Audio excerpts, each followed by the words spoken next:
तो हर्षचेज का कंक्लूजन क्या था? लास्ट कौन सा पॉइंट नंबर था ये Pranjal? A B C D करके लिख रहे थे ना हम, तो कौन सा था ये? डी था मेरे हिसाब से, देखना। तो कंक्लूजन डी पॉइंट है। हाँ, कंक्लूजन में क्या आएगा? वो स्टेप में था।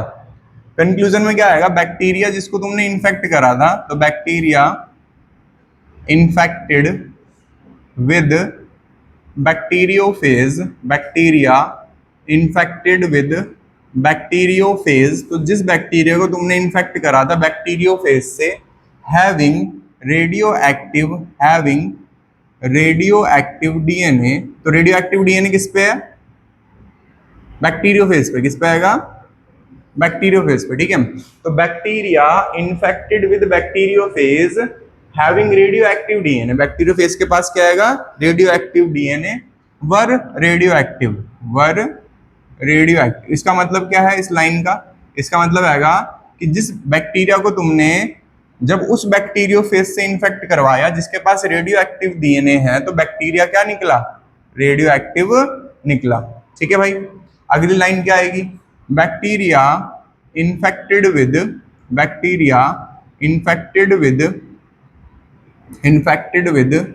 Bacteriophage having radio active protein, जिसका प्रोटीन क्या था? रेडियो एक्टिव था। ठीक है। वर नॉट रेडियो एक्टिव, तो तुमने बैक्टीरिया को जब उस बैक्टीरियोफेज से इन्फेक्ट करवाया जिसके पास रेडियो एक्टिव प्रोटीन था, तो रेडियो एक्टिविटी बैक्टीरिया में नहीं आई, इसलिए लिखा हुआ वर नॉट रेडियो एक्टिव। ठीक है। ये लाइन एज इट इज ही लिखनी है एग्जाम में, तुम अपने हिसाब से बना के नहीं लिख सकते। ठीक है। सेम ऐसे जो तुमने लास्ट लिखा था कि पहला वाला कि radio activity not seen in supernatant, और बगल वाले में लिखा था रेडियो एक्टिविटी सीन सुपरनेटेंट, तो तुम्हें वही लिखना पड़ेगा, तुम अपने हिसाब से नहीं लिख सकते। अगर अपने हिसाब से लिखोगे तो नंबर कट जाएंगे, क्योंकि वही मैंने बताया आंसर की के हिसाब से चेकिंग होती है। ठीक है। तो अब लिखेंगे property of a genetic material. बारिश हो रही है? मैं तो आया, धूप निकल ली थी। ठीक है भाई। बेगमपुर पहुंचा, बारिश होने लग गई तेज, वो भी। फिर बेगमपुर से यहाँ तक पहुंचा, इंस्टीट्यूट पे स्कूटी खड़ी करी, रुक गई, धूप निकल गई। हाँ भाई, कैसा मौसम है अजीब। 15 अगस्त तो लग ही रहा है भाई, खराब हर बार ही ऐसी होता है। पिछली बार भी 15 अगस्त पे बारिश हो गई थी। प्रॉपर्टी ऑफ जेनेटिक मटेरियल, एक जेनेटिक मटेरियल की क्या खूबियां होती हैं? तो सबसे पहले एक जेनेटिक मटेरियल की खूबी होती है रेप्लिकेशन। वो क्या कर सकता है? रेप्लिकेट कर सकता है। ठीक है। सेकंड जेनेटिक मटेरियल की प्रॉपर्टी होती है वो स्टेबल होना चाहिए। और थर्ड जेनेटिक मटेरियल की प्रॉपर्टी होती है उसके अंदर क्या आना चाहिए? स्लो चेंज आना चाहिए, और स्लो चेंज को हम कहेंगे म्यूटेशन। मतलब अगर उसमें म्यूटेशन हो रहा है तो कैसे आना चाहिए? स्लो आना चाहिए, स्पीड में नहीं आना चाहिए। जल्दी जल्दी आएगा तो डिजीज हो जाएगी। ये हो गया यहाँ पे 3 प्रॉपर्टी। रेप्लिकेशन की प्रॉपर्टी को जरा देखते हैं। तो यहाँ पे लिखेंगे DNA and RNA both can replicate, DNA and RNA both can replicate. चाहे डीएनए हो चाहे आरएनए हो, दोनों क्या कर सकते हैं? रेप्लिकेट कर सकते हैं। ठीक है भाई। तो बोथ कैन रेप्लिकेट, तो मीन्स रेप्लिकेशन की प्रॉपर्टी दोनों को पास है। ठीक है। बट यहाँ पे डिफरेंस क्या है? In DNA both strands are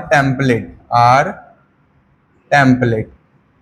तो एक डीएनए के अंदर दोनों स्ट्रैंड क्या होती हैं? टेम्पलेट। तो मतलब एक डीएनए के अंदर दोनों स्ट्रैंड की मदद से तुम क्या बना सकते हो? नया डीएनए बना सकते हो। दोनों स्ट्रैंड की मदद से नया डीएनए बना सकते हो। तो जरा यहाँ पे ध्यान दो, ये एक डीएनए था और इसको मैंने लिख दिया पी और पी, मतलब parent DNA.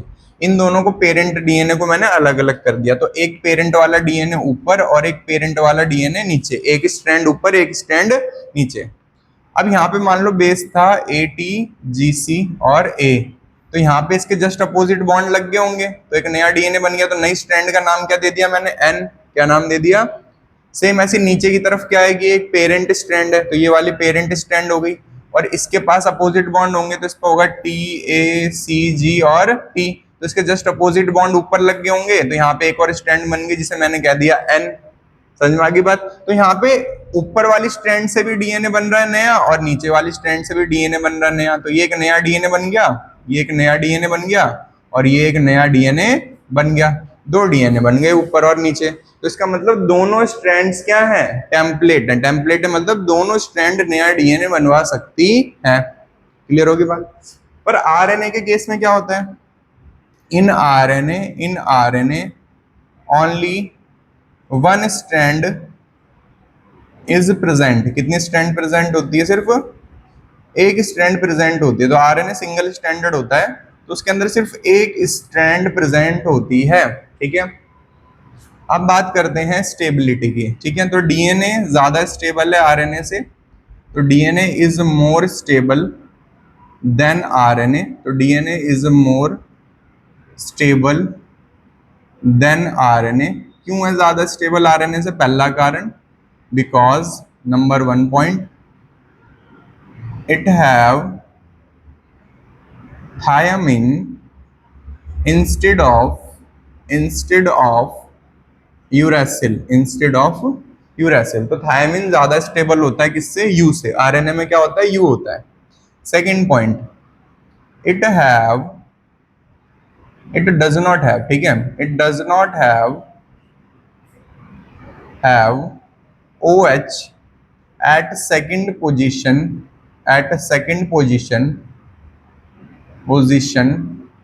of pentose sugar, second position of pentose sugar. तो जो इसकी शुगर होती है उसमें सेकेंड पोजीशन पे क्या नहीं होता?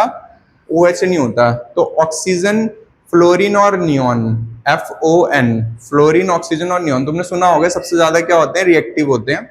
तो इसके पास ऑक्सीजन हट गया, तो हट गया तो एक रिएक्टिव कंपाउंड हट गया, तो इसका मतलब रिएक्टिव कंपाउंड हट गया तो इसमें क्या आ गई? स्टेबिलिटी आ गई। क्या आ गई? स्टेबिलिटी। तो यहाँ पे इसके पास OH नहीं होता सेकंड पोजीशन पे, जो इसको ज्यादा क्या बनाता है? स्टेबल बनाता है डीएनए को।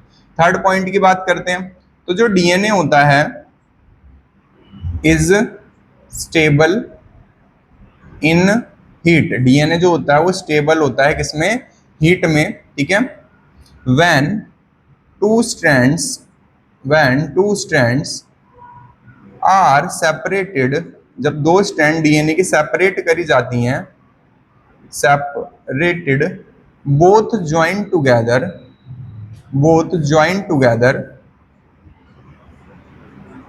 by rule of complementary, अब ये रूल ऑफ कॉम्प्लीमेंट्री क्या होता है कि A जुड़ता है T से, G जुड़ता है C से, इसे कहते हैं रूल ऑफ कॉम्प्लीमेंट्री। तो कहने का मतलब ये है कि अगर तुम्हारे सामने डीएनए आएगा डबल स्टैंडर्ड और तुमने उसके बॉन्ड्स को हीट करके अलग कर दिया, तुमने क्या कर दिया? अलग कर दिया, तो ये जो बॉन्ड्स हैं जैसी हीट हटेगी तो ये दोबारा आपस में क्या कर जाएंगे? ज्वाइन हो जाएंगे, because of rule of complementary, क्योंकि उनका जस्ट अपोजिट बेस मिलते ही वो क्या हो जाते हैं? जुड़ जाते हैं। ठीक है, ये हमने कहाँ पे देखा? ये हमने देखा, ठीक है, ये हमने देखा इन ग्रिफिथ एक्सपेरिमेंट। कहाँ पे देखा? इन ग्रिफिथ एक्सपेरिमेंट में हमने देखा कि डीएनए कैसा होता है? हीट में क्या होता है? स्टेबल होता है ना। उसने जब हीट किल्ड करा था एस वाले को, उसके बाद भी एस वाले का डीएनए क्या नहीं हुआ था? खराब नहीं हुआ था। जब भी तो आर वाले को किस में कन्वर्ट कर पाया? वो एस में कन्वर्ट कर पाया या ट्रांसफॉर्म कर पाया। ठीक है, तो ये हो गया यहाँ पे कि डीएनए ज्यादा स्टेबल होता है। तो ये तुम्हें पॉइंट पता होना चाहिए, सबसे ज्यादा क्वेश्चन इसी पे ही आता है, स्टेबल वाले पे। ठीक है, अब बात करते हैं स्लो चेंज की। तो स्लो चेंज जो है ये बताता है कि डीएनए स्टेबल है पर आरएनए स्टेबल नहीं है। तो जो आरएनए होता है तो यहाँ पे लिखेंगे DNA undergo slow change. Example, first it perform transcription, then translation. तो डीएनए जो होता है वो ट्रांसक्रिप्शन करता है और ट्रांसलेशन करता है, तब जाके वो अपने करेक्टर को क्या कर पाता है, शो कर पाता है। ठीक है, मतलब दो प्रोसेस करता है, जो तुमने पढ़ा था सेंट्रल डॉग्मा में कि डीएनए पहले करता है ट्रांसक्रिप्शन, बनाता है आरएनए, फिर आरएनए करता है ट्रांसलेशन और बनता है प्रोटीन। तो डीएनए अपने करेक्टर को दिखाने के लिए दो स्टेप्स की यूज लेता है। तो मतलब ये किस में जाता है, स्लो चेंज में जाता है। ठीक है, अगर हम आरएनए की बात करें तो आरएनए जो होता है, आरएनए जो होता है, इट अंडरगो सडन चेंज, ये जाता है सडन चेंज में। ठीक है, तो ये फास्ट चेंज में जाता है, it go sudden change, so it is catalytic. RNA कैसा होता है, कैटालिटिक होता है। कैटालिटिक मतलब होता है जो किसी प्रोसेस में काम आ रहा है, किसी प्रोसेस को करवा रहा है। अगर आरएनए बनना है तो डायरेक्ट प्रोटीन बनवाएगा, वो आरएनए की फॉर्म में रुकेगा ही नहीं। ठीक है, तो आरएनए कैसा हुआ, कैटालिटिक होता है। तो आरएनए कैसा हुआ, अनस्टेबल हुआ, बिकॉज इट इज कैटालिटिक, ये किसी रिएक्शन को कराता रहेगा, रुकेगा नहीं अपनी फॉर्म में। तो RNA undergo sudden change, so it is catalytic. तो देयरफॉर डीएनए जो है वो बेटर है for storage of genetic information, genetic information को स्टोर करने के लिए। क्योंकि जब तक कोई नीड ना हो, जब तक ये कोड कहाँ रहेंगे, डीएनए में, है ना आकृति। और जब कोई नीड आएगी, जब क्या बनेगा, आरएनए बनेगा। मतलब ट्रांसक्रिप्शन जब होगी जब नीड पड़ेगी। तो डीएनए बेटर हुआ किसके लिए, स्टोरेज ऑफ जेनेटिक इंफॉर्मेशन के लिए। पर आरएनए जो है, आरएनए जो है वो बेटर है फॉर ट्रांसमिशन ऑफ, या for transmission of information, for transmission of, मतलब इंफॉर्मेशन को शो करने के लिए क्या है, बेटर है। तो for transmission of information, of genetic information, तो जेनेटिक इंफॉर्मेशन को ट्रांसमिट करने के लिए आरएनए बेटर है। तो एट द एंड यही पता चलता है कि डीएनए ही ज्यादा बेटर जेनेटिक मटेरियल है। तो प्रॉपर्टी ऑफ जेनेटिक मटेरियल, इस पे क्वेश्चन यूं आ जाता है कि डीएनए जो है वो ज्यादातर यही क्वेश्चन आता है कि डीएनए ज्यादा स्टेबल है, कैसे बताओगे। तो वही बता दो कि इसके पास थायमीन है, यूरासिल नहीं है, इसके पास OH नहीं होता सेकंड पोजीशन पे।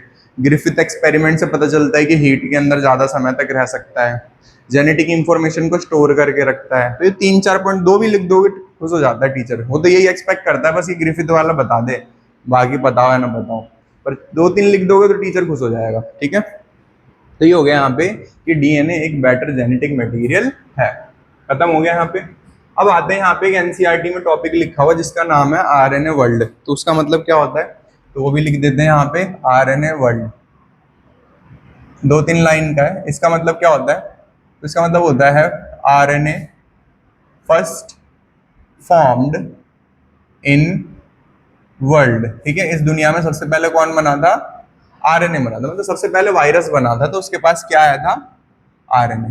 Then DNA formed from RNA, DNA जो है वो बना आरएनए से by some stable modification, by some stable modification, modification. ठीक है, तो जो आरएनए होता है वो पहला मॉलिक्यूल बना इस दुनिया में, एंड डीएनए उसके बाद बना कुछ स्टेबल मॉडिफिकेशन के बाद। ठीक है, आरएनए जो होता है वो रिक्वायर होता है, आरएनए रिक्वायर होता है फॉर ट्रांसलेशन।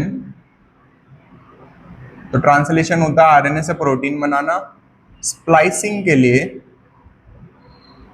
स्प्लाइसिंग क्या चीज होती है इसको समझेंगे अब। ठीक है, तो आरएनए रिक्वायर होता है ट्रांसलेशन के लिए, स्प्लाइसिंग के लिए, therefore it is catalytic, therefore it is catalytic. Catalytic मतलब प्रोसेस करवाने में मदद करता है, देयरफॉर इट इज कैटालिटिक।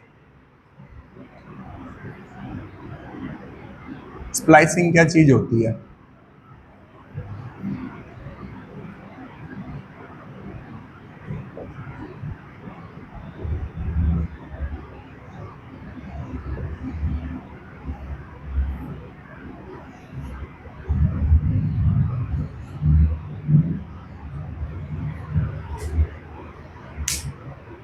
ठीक लिया। तो स्प्लाइसिंग क्या चीज होती है? अगर हम प्रोकैरियोट्स की बात करें तो प्रोकैरियोट्स का जो डीएनए होता है वो नेकेड होता है, डीएनए होता है जो नेकेड होता है, और यूकैरियोट्स का डीएनए जो होता है वो कवर्ड होता है। क्लियर है ना? प्रोकैरियोट्स यूकैरियोट्स में पहला डिफरेंस समझ में आया। प्रोकैरियोट्स के पास मेम्ब्रेन बाउंड सेल ऑर्गेनेली नहीं होती, मेम्ब्रेन बाउंड सेल ऑर्गेनेली नहीं होती, पर कौन सी ऑर्गेनेली होती है? राइबोसोम। कौन सी होती है? राइबोसोम। राइबोसोम क्यों होती है? क्योंकि राइबोसोम एक ऐसी सेल ऑर्गेनेली है जिसमें मेम्ब्रेन नहीं होती, तो it is membrane less cell organelle. ठीक है भाई। इनके पास सेल ऑर्गेनेली होती हैं जैसे कि माइटोकॉन्ड्रिया, गोल्गी अपैरेटस, और राइबोसोम भी होता है। और राइबोसोम जो होता है इनके पास, प्रोकैरियोट के पास होता है 70S, और यूकैरियोट्स मतलब हमारे पास होता है 80S। ठीक है, ये डिफरेंस हो गया प्रोकैरियोट्स और यूकैरियोट्स में। क्लियर है? अगर हम बात करें जो प्रोकैरियोट्स का डीएनए होता है, जब इस डीएनए से आरएनए बनता है, तो जो प्रोकैरियोट्स का डीएनए होता है और जब इस डीएनए से आरएनए बनता है तो इस प्रोसेस को ट्रांसक्रिप्शन कहते हैं। क्या कहते हैं? ट्रांसक्रिप्शन कहते हैं। सेम ऐसे ही यूकैरियोट्स का जो डीएनए होता है और जब इससे आरएनए बनता है तो उसे हम क्या कहते हैं? ट्रांसक्रिप्शन कहते हैं। क्लियर होगी बात? प्रॉब्लम ये होती है कि जो इसके डीएनए से आरएनए बनता है इसके अंदर सिर्फ एक्सॉन होते हैं, इसके अंदर सिर्फ एक्सॉन होते हैं। तो RNA have only exon. Exon क्या होते हैं? Coding sequence. कोडिंग सीक्वेंस, ठीक है, सिर्फ कोडिंग सीक्वेंस होते हैं। पर जब यूकैरियोट्स में आरएनए बनता है तो उसमें एक्सॉन होता है, इंट्रॉन होता है, एक्सॉन होता है। हाँ ठीक है, कोडिंग सीक्वेंस। कोडिंग सीक्वेंस मतलब आरएनए के बेसिस की बात कर रहा है। जो आगे चल के प्रोटीन बनवाएंगे वो कोडिंग, और आगे चल के जो प्रोटीन नहीं बनवाएंगे वो नॉन कोडिंग। ठीक है, तो हमारे अंदर जो आरएनए होता है उसके अंदर कोडिंग सीक्वेंस भी होता है। कोडिंग सीक्वेंस को क्या कहते हैं हमारे अंदर? एक्सॉन। क्या कहते हैं? और नॉन कोडिंग सीक्वेंस को क्या कहते हैं? इंट्रॉन। क्या कहते हैं? इंट्रॉन। ठीक है, तो दो तरीके के सीक्वेंस होते हैं, कोडिंग सीक्वेंस और नॉन कोडिंग। तो हमारे अंदर दोनों बन रहे हैं और इनके अंदर सिर्फ कोडिंग बन रहे हैं। प्रॉब्लम क्या होती है ये बताओ? ये हमारे किसी काम के हैं इंट्रॉन्स? आकृति, इंट्रॉन किसी काम के हैं? नॉन कोडिंग सीक्वेंस किसी काम के नहीं, क्योंकि हमें आगे क्या बनवाना है? प्रोटीन बनवाना है। ठीक है, तो ये क्या नहीं बनवाएंगे? नो प्रोटीन, कोई प्रोटीन नहीं बनवाएंगे। और ये आगे चल के क्या बनवा सकते हैं? प्रोटीन फॉर्म कर सकते हैं। ठीक है, फॉर्म प्रोटीन, तो ये प्रोटीन बनवा सकते हैं और नॉन कोडिंग वाले कोई प्रोटीन नहीं बनवा सकते। तो लेट करो यहाँ पे डीएनए जो था, ठीक है, अब यहाँ पे बताओ इनको हटाना जरूरी है इंट्रॉन को, तो हटाने के लिए जिस प्रोसेस का इस्तेमाल पड़ता है उसका नाम होता है स्प्लाइसिंग। उसका नाम होता है स्प्लाइसिंग। तो स्प्लाइसिंग क्या कहती है? स्प्लाइसिंग होती है रिमूवल ऑफ इंट्रॉन। स्प्लाइसिंग होती है रिमूवल ऑफ इंट्रॉन। तो आरएनए के अंदर से यूकैरियोट्स में इंट्रॉन को निकालने को कहते हैं स्प्लाइसिंग। तो यहाँ पे अब क्या बच गया? एक्सॉन बच गया और एक्सॉन बच गया। ठीक है, अब एक्सॉन अलग अलग बचा हो दूरी पे, तो ये टुकड़ों को, हाँ आरएनए के अंदर, इन एक्सॉन को कैसे ज्वाइन किया जाएगा? Joined bye ligase. किसकी मदद से ज्वाइन किया जाता है? लाइगेज। लाइगेज होता है हमारी बॉडी में एक ग्लू जिसे बायोलॉजिकल ग्लू कहते हैं। तो ये डीएनए फ्रैगमेंट्स को जोड़ देता है या आरएनए फ्रैगमेंट्स को जोड़ देता है। ठीक है, तो इसे कहते हैं बायोलॉजिकल ग्लू। एक बार दोबारा बता रहा हूँ क्या क्या हुआ। तो लेट करो यहाँ पे एक डीएनए था जिसका सीक्वेंस था ATGCA और T। क्लियर है? इससे तुमने आरएनए बनाया। तो तुमने आरएनए बनाया, कैसे बनाया तुमने? सर A का उल्टा U, T का उल्टा A, G का उल्टा C, C का उल्टा G, A का उल्टा U और T का उल्टा A। क्लियर होगी बात भाई? तो जो आरएनए के अंदर तीन तीन के बेस पेयर बने और इन टी नहीं आएगा, टी का उल्टा ए। क्या आएगा? ए। तो यहाँ पे तीन तीन के क्या आ गए? Base pair. अब ये जो तीन तीन के बेसिस हैं इन्हें कहते हैं कोडोन। क्या कहते हैं? ये तुमने उसमें पढ़ा था सिक्कल सेल एनीमिया में, CTC से बन गया था GAG। फिर उसमें जब म्यूटेशन होगी तो क्या बन गया था, GUG बन गया था, तो glutamic acid is replaced by valine. तो सेम ऐसी ये जो है ये सब के सब अमीनो एसिड बनवा सकते हैं, ये भी अमीनो एसिड बनवा सकता है, ये भी अमीनो एसिड बनवा सकता है। पर हमारे अंदर क्या होता है, हमारे अंदर जब ये बन रहा होता है आरएनए, तो ऐसी लेट करो ATGC ATGC। अब यहाँ पे कितना है, 3 3 और 2, 3 3 और 2। अब यहाँ पे A का उल्टा क्या होगा बताओ, U, T का उल्टा G का उल्टा, C का उल्टा, A का उल्टा, फिर T का उल्टा, C और G। 3 का सेट, 3 का सेट और 2 का। अब देखो 3 वाला तो अमीनो एसिड बना सकता है, 3 वाला तो अमीनो एसिड बना सकता है, ये कोई अमीनो एसिड नहीं बना सकता। तो ये क्या हो गया, इंट्रॉन। इसे क्या करना पड़ेगा, निकालना पड़ेगा। तो जो नॉन कोडिंग सीक्वेंस होते हैं कोई प्रोटीन नहीं बनाते, और जब उन्हें निकाला जाता है तो प्रोसेस का नाम क्या होता है, स्प्लाइसिंग, रिमूवल ऑफ इंट्रॉन। फिर क्या बच जाते हैं, एक्सॉन। एक्सॉन तो मान लो अभी एक्सॉन के बीच में आ गया, तो उनके बीच में गैप क्रिएट कर देगा, और उस गैप को कौन जोड़ेगा, लाइगेज जोड़ेगा। क्लियर होगी बात, तो लिख लो व्हाट इज स्प्लाइसिंग। हाँ, जैसे मान लो इंट्रॉन ये जो यहाँ पे था ना, देखो ये जो तुमने लिखा, ठीक है, इसमें इसको उठा के बीच में रख दो। जैसे यहाँ पे था UC और यहाँ पे AA और फिर आ गया UUU, ठीक है। तो 3 3 का सेट बिगाड़ दिया इसने। जब तुम इसे हटाओगे बीच में से तो इनके बीच में गैप आ गया, इस गैप को भरेगा कौन, लाइगेज, ठीक है। तो ये हो गया यहाँ पे स्प्लाइसिंग।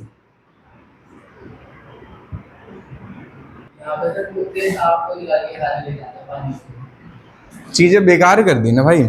अगर ऐसे और स्रोत बनेंगे तो पानी क्या होगा, स्टोर। तो इसलिए यहाँ पे पानी भरता है और आगे चले जाओगे तो नहीं भरता। तो डेवलपमेंट ऐसा होना चाहिए। अब यहाँ तुम्हें यकीन नहीं होगा, यहाँ पे बेगमपुर में भी पहले नहर थी, ठीक है। जहाँ मॉल बन रहा है उस मॉल के जस्ट साइड में नहर थी पहले, बहुत चौड़ी। तो नहर का ज्यादातर पानी बारिश होती तो कहाँ चली जाती, नहर में। अब है ही नहीं, ये सब चीजें बंद कर दी। चलो जी, तो नेक्स्ट आते हैं रेप्लिकेशन पे। तो ह्यूमन की वजह से ही है सब, रेप्लिकेशन। और जब से जमीनों के रेट बढ़ गए तो लोगों में और लालच हो गया। रेप्लिकेशन, हमारे घर के साइड में कोई 100 गज का प्लॉट खाली था, किसी ने आया रातों रात उसमें बाउंड्री बनवाई और सबको कह दिया मेरा है। हाँ, फिर 10 दिन बाद मालिक आया, उसने गिरवा दिया सब। कह रहा कौन कौन था ये, प्लॉट तो मेरा है पिछले 20 साल से। सोच रहे हो, मतलब इतना ज्यादा गड़बड़ हो गई है। तो रेप्लिकेशन क्या होता है भाई, तो रेप्लिकेशन होता है फॉर्मेशन ऑफ, और बेच भी दिया हो क्या पता 10 दिन में, formation of DNA to DNA या DNA टू RNA। तुम्हारे सिलेबस में यही है, ठीक है। DNA से DNA बनना, DNA से RNA बनना, ठीक है। This is called replication. तो DNA से DNA बनना, DNA से RNA बनना। तो रेप्लिकेशन पे फ्रांसिस क्रिक ने काम करा था, वाटसन क्रिक दोनों ने काम करा था रेप्लिकेशन पे। तो रेप्लिकेशन की सबसे पहले आएगी हिस्ट्री। तो रेप्लिकेशन को समझने से पहले आएगी हिस्ट्री। तो सबसे पहले इन 1953 जब इन्होंने मॉडल दिया था अपना, तो इन 1953 वाटसन एंड क्रिक जो थे, वाटसन एंड क्रिक इन्होंने बताया रेप्लिकेशन के बारे में, ठीक है। तो वाटसन एंड क्रिक सेड, इन्होंने कहा, क्या कहा इन्होंने, बोथ स्ट्रैंड्स ऑफ DNA। तो सबसे पहले कौन सा मेथड समझ रहे हैं हम, सबसे पहले समझ रहे हैं हम DNA से और DNA। जब DNA से RNA आएगा तो तुम्हें समझ में आएगा, टॉपिक का नाम चेंज हो जाएगा, ट्रांसक्रिप्शन हो जाएगा, ठीक है। तो वाटसन क्रिक ने कहा, said both strands of DNA act as template, both strands of DNA act as template for formation of new DNA,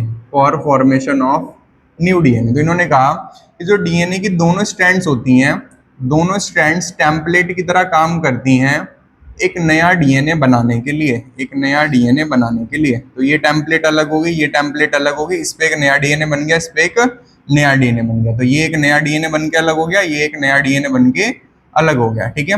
तो यहाँ पे दोनों स्ट्रैंड्स ने क्या बनवाया, डीएनए बनवाया, ठीक है। तो यहाँ पे इन्होंने बोला both strands of DNA act as template for formation of new DNA. फिर इन्होंने कहा कि इन दिस रेप्लिकेशन, तो ये जो डीएनए की रेप्लिकेशन होती है, इन दिस रेप्लिकेशन, तो यहाँ पे जरा ध्यान दो, टेम्पलेट वाली को मैं क्या कह रहा हूँ, पेरेंटल कह रहा हूँ, पेरेंट कह रहा हूँ, तो इसको मैंने कह दिया पेरेंटल स्ट्रैंड। इस वाली को भी मैं क्या कहूंगा, नीचे वाली को पेरेंटल कहूंगा, क्योंकि इसकी मदद से नया डीएनए बन रहा है।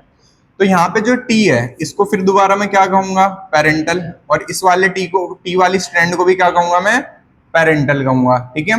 पर जो इसके ऊपर ये नई स्ट्रैंड बनी है, ये जो नई स्ट्रैंड बनी है इसे क्या कहूंगा, न्यू, और जो यहाँ पे नई स्ट्रैंड बनी है इसे क्या कहूंगा, न्यू। फिर दोबारा एग्जांपल समझते हैं। तो लेट करो यहाँ पे मैंने एक डीएनए बनाया, इस डीएनए के अंदर मैंने बनाया एटी, जीसी और एटी, ठीक है। ये पेरेंटल हो गई, ये पेरेंटल हो गई, ये दोनों अलग हो गई, एक अलग और ये अलग। इसके पास पेरेंटल के पास क्या कोड थे, एजी और ए, और इसके पास कोड क्या थे भाई, टी, सी और टी। क्लियर है, ठीक है। अब नई स्टैंड बनेगी, नई स्टैंड कैसे बनेगी जरा गैस करो, ए का उल्टा टी, जी का उल्टा सी, ए का उल्टा टी, टी का उल्टा ए, सी का उल्टा जी, टी का उल्टा ए। तो जो रेड वाली वो क्या हो गई, न्यू, और जो ब्लैक वाली वो क्या हो गई, पेरेंटल। क्या हो गई, पेरेंटल। समझ में आएगी बात, सक्षम क्या हुआ। तो यहाँ पे in this replication two strands, in this two क्यों बोलेंगे, in this replication one strand is parental, one strand क्या देखने को मिली, and one is new synthesis, one is new synthesis, और एक क्या हो रही थी, नई बन रही थी, ठीक है। एक स्ट्रैंड पेरेंटल थी और एक क्या बन रही थी, नई बन रही थी। This is called semi conservative nature of DNA. इसे क्या कहा गया, सेमी कंजर्वेटिव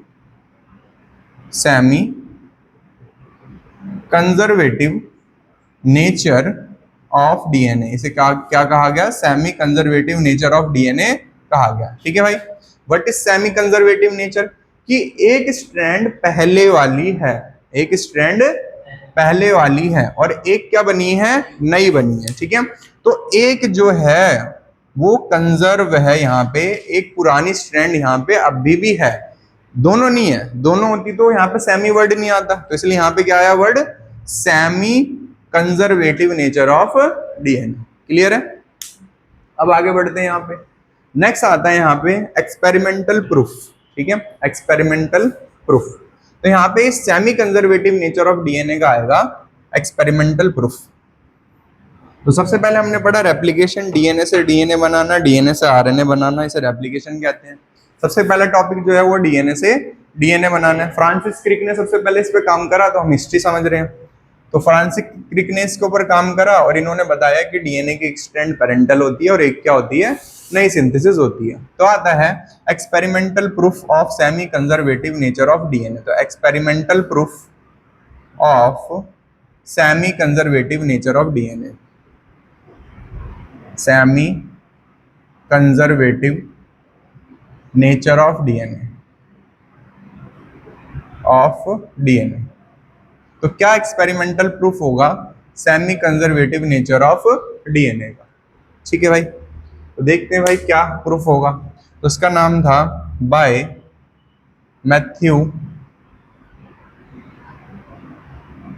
मैसलसन एंड स्टेल। तो इसको मैसलसन एंड स्टेल एक्सपेरिमेंट भी कहते हैं, मैसलसन मीसेल्सॉन, ठीक है, स्टेल, मीसेल्सॉन एंड स्टेल। तो मैथ्यू मैसलसन एंड स्टेल एक्सपेरिमेंट भी इसे कहते हैं। तो इसके अंदर क्या बताया भाई इन्होंने, तो दे प्रूव्ड, तो इन्होंने प्रूव करा semi conservative nature of DNA, semi conservative nature of DNA. तो इन्होंने डीएनए का सेमी कंजर्वेटिव नेचर प्रूफ करा, ठीक है भाई।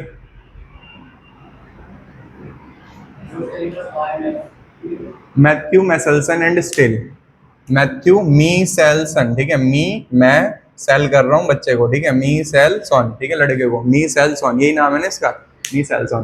तो they proved semi conservative nature of DNA, ठीक है भाई। कैसे प्रूफ करा? तो यहाँ पे सबसे पहले स्टेटमेंट आएगी ए, तो दे ग्रोन इकोलाई, तो इन्होंने ग्रो करा इकोलाई को इन NH4Cl अमोनियम क्लोराइड, जिसमें नाइट्रोजन का मास नंबर कितना है? 15, ठीक है। तो इसे कहा गया हैवी आइसोटोप, हैवी आइसोटोप। इसी लाइन के ऊपर तो पिटे थे गौरव और ये सब, ठीक है, हैवी आइसोटोप। इन्होंने ये लाइन लिखी ही नहीं थी, डायरेक्ट डायग्राम बना रहे थे, ठीक है। तो इन्होंने ग्रो करा इकोलाई को NH4Cl में, ठीक है, जो क्या होता है? हैवी आइसोटोप होता है। हैवी आइसोटोप क्यों कह रहे हैं? क्योंकि मास नंबर क्या आएगा यहाँ पे, ध्यान दो, दे ग्रोन इकोलाई, इकोलाई क्या होता है? बैक्टीरिया, इन NH4Cl जो क्या होता है? हैवी आइसोटोप होता है। हैवी आइसोटोप मतलब मास नंबर नाइट्रोजन का कितना है? 15, वैसे कितना होता है? 14, ठीक है। अब यहाँ पे क्या हुआ? इकोलाई जो है वो एक बैक्टीरिया है, तो इस बैक्टीरिया के अंदर जो 2 स्ट्रैंड है, इस स्ट्रैंड के अंदर ये डीएनए जो है, ये इस पे नाइट्रोजन कौन सा होगा? 14, कौन सा होगा? 14 क्यों होगा? क्योंकि भाई वो नॉर्मली नाइट्रोजन होगा ना इसके ऊपर, तो पहले कौन सा नाइट्रोजन होगा? 14, ठीक है। अब तुम इस बैक्टीरिया को कहाँ ग्रो कर रहे हो सक्षम?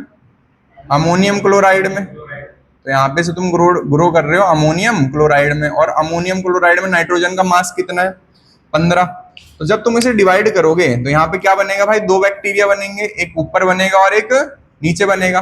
तो ऊपर नीचे बनाने के लिए पहले पेरेंट्स अपनी स्ट्रैंड को क्या करेगा? अलग करेगा। तो एक स्ट्रैंड ऊपर गई पेरेंट की, एक स्ट्रैंड नीचे आई। बताओ इसमें मास नंबर नाइट्रोजन का कितना होगा? 14, और इसमें नाइट्रोजन का मास नंबर कितना होगा? 14। क्लियर है?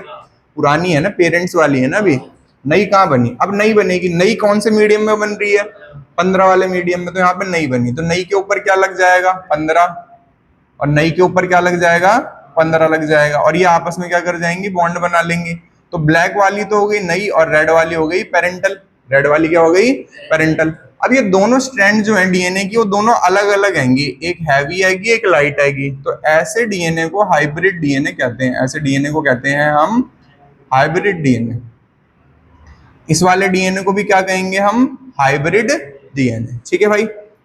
अब इन्होंने क्या करा? इन्होंने जो 14 वाले बैक्टीरिया थे और हाइब्रिड वाले बैक्टीरिया थे, समझ में आ गई बात? लाइट डीएनए और हाइब्रिड डीएनए वाले जो बैक्टीरिया थे, इन दोनों को अलग करा। इन दोनों को क्या करा? अलग करा बाय डेंसिटी ग्रेडियंट सेंट्रीफ्यूगेशन। ऐसे और भी बैक्टीरिया थे वहां पे, तो इन्होंने लाइट वालों को और हैवी वालों को क्या करा? अलग करा बाय डेंसिटी ग्रेडियंट सेंट्रीफ्यूगेशन। तो what is density gradient centrifugation? तो हर से चीज में मैंने पढ़ाया था, जब हल्के और भारी को अलग करना होता है तो हम क्या करते हैं? सेंट्रीफ्यूगेशन करते हैं। तो यहाँ पे नेक्स्ट स्टेप क्या आएगा? नेक्स्ट स्टेप आएगा दे separated light DNA, light DNA कहेंगे 14 वाले को, तो दे separated light DNA and hybrid DNA by density gradient centrifugation density gradient centrifugation.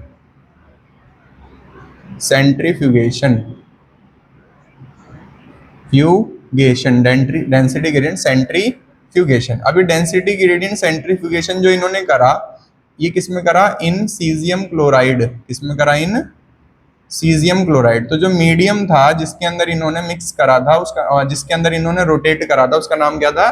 Caesium chloride. तो पूछा जाता है, काफी इंपॉर्टेंट है, कि किसके अंदर इन्होंने डेंसिटी ग्रेडियंट सेंट्रीफ्यूगेशन करा था? Caesium chloride. तो सीजियम क्लोराइड हैवी और लाइट डीएनए को क्या कर देता है? अलग कर देता है, अपने अंदर घोलता नहीं है, ठीक है, अपने अंदर क्या करता है? घोलता नहीं है, इस वजह से बेटर माना जाता है। सेकेंड स्टेप इन्होंने क्या करा? दे ट्रांसफर्ड जो अब नए बैक्टीरिया बने थे उनको क्या कर दिया इन्होंने? ट्रांसफर कर दिया। तो they transferred this hybrid DNA E coli. तो हाइब्रिड डीएनए वाले इकोलाई को इन्होंने ट्रांसफर कर दिया इन NH4Cl, जिसमें मास नंबर था 14। तो अमोनियम क्लोराइड में जिसमें मास नंबर था 14। तो अब इन्होंने ये वाले जो बैक्टीरिया बने थे दो, इनको ट्रांसफर कर दिया NH4Cl जिसमें मास नंबर कितना था 14। तो फिर दोबारा इनको बनाना पड़ेगा। तो यहाँ पे मैंने बनाया ये ऊपर वाला बैक्टीरिया, ये नीचे वाला बैक्टीरिया, ये 14 और ये 14। तो इस पे लिखेंगे N14 और इस पे लिखेंगे N14। तो इस पे मास नंबर कितना है 14 और ऊपर वाले पे भी 14 है। इसमें ब्लैक कलर की एक स्ट्रैंड थी जो नई बनी थी और ये ब्लैक कलर की स्ट्रैंड थी जो नई बनी थी। इस पे क्या था N15 और इस पे भी क्या था N15। अब देखो यहाँ पे बेशक से ये न्यू और पेरेंटल थी, ये पेरेंटल थी, ये न्यू थी, ये पेरेंटल थी, न्यू थी, पर अब ये दोनों क्या हो गए पेरेंटल हो गए। ठीक है, अब ये दोनों बैक्टीरिया किस मीडियम में डिवाइड करने हैं सक्षम? NH4Cl जिसमें मास नंबर कितना है 14। मीडियम चेंज कर दिया ना इन्होंने अब। ठीक है, अब यहाँ पे क्या होगा, ऊपर वाले बैक्टीरिया को देखो, ये अपनी सेल्स को डिवाइड करके कितने बैक्टीरिया बनाएगा? 2। कितने बनाएगा? और नीचे वाला भी डिवाइड करके कितने बनाएगा? 2। क्लियर है भाई? पहले ऊपर वाले को देखते हैं। तो ऊपर वाले के पास पेरेंट्स के पास कौन से स्ट्रैंड है? तो एक तो ब्लैक कलर की है, ठीक है भाई, और एक रेड कलर की है। ऊपर वाली स्ट्रैंड जो पेरेंट के पास है रेड वाली, उस पर क्या है N14 और ब्लैक वाली पे क्या आएगा N15 आएगा। ये पेरेंटल हो गई। कैसे हो गई? पेरेंटल। नीचे वाली को भी देखते हैं। तो नीचे वाली में भी क्या होगा, एक रेड आएगा और एक ब्लैक आएगा, एक रेड आएगा और एक ब्लैक आएगा। तो ब्लैक पे आएगा N15 और रेड पे क्या आएगा N14। क्लियर है? ये हो गया यहाँ पे ब्लैक और रेड। क्लियर है? अब यहाँ पे क्या होगा, न्यू स्ट्रैंड बनेंगी। न्यू स्ट्रैंड कौन से मीडियम में बन रही है? N14 में। तो यहाँ पे क्या बनी? New strand. यहाँ पे क्या बनी? New strand. यहाँ पे क्या बनी? New strand. और यहाँ पे क्या बनी? New strand. न्यू स्ट्रैंड ने पुरानी स्ट्रैंड से बॉन्ड बनाया, न्यू स्ट्रैंड ने पेरेंटल से बॉन्ड बनाया, और जो न्यू स्ट्रैंड है उसके ऊपर मास नंबर आया N14, उस पर मास नंबर आया N14, उस पर मास नंबर आया N14 और उस पर नाइट्रोजन आया N14। तो यहाँ पे अगर तुम नोटिस करोगे तो इक्वल अमाउंट में बना लाइट डीएनए, इक्वल अमाउंट में बना लाइट डीएनए और इक्वल अमाउंट में बना हाइब्रिड डीएनए, इक्वल अमाउंट में बना हाइब्रिड डीएनए। तो अगर तुम ध्यान से देखो तो 2 बने हैं हाइब्रिड और 2 बने हैं लाइट, 2 बने हैं लाइट। तो यहाँ पे रिजल्ट क्या मिला? तो यहाँ पे रिजल्ट मिला, यहाँ पे रिजल्ट मिला, हाँ एक चीज और, यहाँ पे दोबारा इन्होंने इनको सेपरेट करा था, लाइट और हैवी वालों को क्या करा था इन्होंने सेपरेट करा था। देन हाँ, कौन सा वाला भाई? N14 N15 हाइब्रिड है। ठीक है, ये वाला भी क्या है? हाइब्रिड है। तो ये दोनों कैसे हो गए? हाइब्रिड। ये दोनों कैसे हो गए? लाइट। कैसे हो गए? लाइट। इन्होंने सेपरेट करा बाय सीजियम क्लोराइड, सेपरेट करा बाय सीजियम क्लोराइड। तो यहाँ पे लाइट और हैवी को सेपरेट करा और क्या करा फाउंड क्या हुआ? तो रिजल्ट क्या आया? रिजल्ट आया equal amount of light DNA, equal amount of light DNA and hybrid DNA found, equal amount of light DNA and hybrid DNA found. तो इन्हें मिला equal amount of light DNA और hybrid DNA. Therefore DNA is semi conservative in nature. तो इन्होंने कहा DNA इस वजह से semi conservative in nature. Therefore DNA is semi conservative in nature, semi conservative in nature. तो ये हो गया यहाँ पे खत्म एक्सपेरिमेंटल प्रूफ। ठीक है, बाय मैथ्यू मेसल्सन एंड स्टिल। तो रेप्लिकेशन होता है डीएनए से डीएनए बनना, डीएनए से आरएनए बनना। अभी हमने प्रोसेस ही नहीं समझी रेप्लिकेशन की, अभी हम सबने सिर्फ हिस्ट्री समझी है। तो इसकी हिस्ट्री आई 53 में वाटसन क्रिक, इन्होंने बोला डीएनए सेमी कंजर्वेटिव नेचर होता है। तो इसको प्रूफ करने के लिए आए मेसल्सन एंड स्टिल, इन्होंने बताया कि वो कैसे सेमी कंजर्वेटिव इन नेचर होता है। ठीक है भाई, लिख लिया यहाँ तक सबने? ये आया था 1958 में, लिख लो ये कब आया था? 1958 में, इसके 5 साल बाद। ठीक है, 1958 में आया था ये मेथल्सन एंड स्टेल का एक्सपेरिमेंट। ठीक है, अब यहाँ पे एक नोट डाल के लिखोगे सिमिलर एक्सपेरिमेंट, जैसे मेथल्सन एंड स्टेल का था। तो similar experiment done by Taylor, एक साइंटिस्ट के द्वारा करा गया था, टेलर ऑन विक्सिया फाबा। तो उसने करा था सेम एक्सपेरिमेंट विक्सिया फाबा पे, जिसे हम फाबा बीन्स भी कहते हैं। तो प्लांट्स का नाम था faba beans. By using radioactive thymidine by using radioactive thymidine. बताओ जी प्रंजल, थायमिडीन, थायमिडीन क्या होता है? थायमिडीन, थायमिडीन क्या होता है? न्यूक्लियोटाइड या न्यूक्लियोसाइड? थायमिडीन क्या होता है? Nucleotide, nucleoside? Thymidine, thymidine. एक होता है थाइमिन, एक होता है थाइमीन, और एक होता है थाइमिडीन। तो न्यूक्लियोसाइड है, न्यूक्लियोटाइड है? न्यूक्लियोसाइड है। एडेनिन, ग्वानिन, साइटोसिन, यूरासिल, ये सब क्या है? Nitrogenous base. क्या है? और जब एडेनिन का नाम एडिनोसाइन हो जाता था तो हो जाता था न्यूक्लियोसाइड। ग्वानिन का नाम ग्वानोसाइन हो जाता था तो हो जाता था न्यूक्लियोसाइड। थाइमिन का नाम थाइमिडीन हो जाता था तो हो जाता था न्यूक्लियोसाइड। और ए हो गया, जी हो गया, टी हो गया, सी। और जब साइटोसिन का नाम साइटिडीन हो जाता था तो हो जाता था न्यूक्लियोसाइड। ठीक है। अब उसमें जब मोनोफॉस्फेट जुड़ जाता था तो हो जाता था न्यूक्लियोटाइड। ठीक है। तो थाइमिडीन मोनोफॉस्फेट हो गया न्यूक्लियोटाइड। डीऑक्सीथाइमिडीन मोनोन्यूक्लियोटाइड वो हो गया डीएनए का न्यूक्लियोटाइड। ये पहली या दूसरी क्लास में पढ़ाया था। सेम ऐसी डीऑक्सी एडिनोसाइन मोनोफॉस्फेट हो गया तो वो हो गया डीएनए का न्यूक्लियोटाइड। समझ में आ रहा है? ठीक है। तो ये सब चीजें तुम भूल गए बेसिक। हाँ हाँ, थाइमिन और थाइमिडीन देखो वहां लिखा होगा न्यूक्लियोसाइड में। न्यूक्लियोसाइड के नाम देखो, मिल गया? तो यही मैंने इससे पूछा था कि बताओ थाइमिडीन क्या है, न्यूक्लियोसाइड है या न्यूक्लियोटाइड है? न्यूक्लियोसाइड है, साइड है। न्यूक्लियोटाइड कब होगा? जब मोनोफॉस्फेट जुड़ेगा।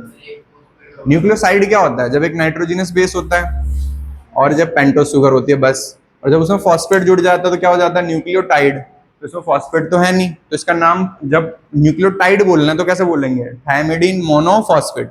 डीएनए के लिए बोलना है डीऑक्सीथाइमिडीन मोनोफॉस्फेट। समझ में आ गई बात? ऐसे तुम्हें सबके लिखवाए थे मैंने, अगर याद हो तो। ठीक है। अच्छा एब्सेंट थे, सही है, जेनेटिक्स अच्छी जाएगी फिर तो।